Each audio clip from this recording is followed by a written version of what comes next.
শশা সিলবো ফলবো আপনার কথাই বলবো। এরপর আসেন এই যে সামনে রমজান মাস, বেগুনের চপ বানাই খাবেন, এই যে দেখেন কত সুন্দর ফলছে।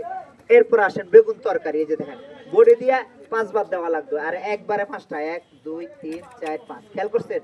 আবার দিবেন 5টা, রমণীর কাজ একা করে। এই যে গুড়া মাছের তরকারি, ওহ, কত সুন্দর ফুলছে, সবই কাড়ে ছিলে ফলে। ওনারা একটা দেন, ওনারা একটা দেন।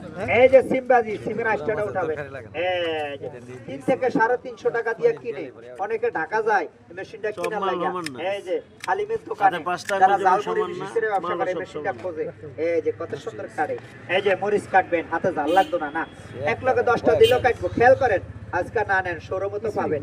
হ্যাঁ, যে সুবিধা অসুবিধা লাগাইতে পারবেন, জানাইতে পারবেন। এই যে দেখেন মরিচ, এরপরে ডালের লগে তরকারির লগে যেভাবে খাই, এই যে আনা মরিচ ভিতরে ভইরা দিলাম, ভিতরে দিয়া চাপ দিবেন। এই যে দেখেন কত সুন্দর কাটছে, দেখেনছে? মাশাআল্লাহ। হ্যাঁ, পাল্টা পাল্টা হইছে। এই বেলে দিলে কুচি কুচি, এই বেলে দিলে পাল্টা পাল্টা, সব ধরনের তরকারি।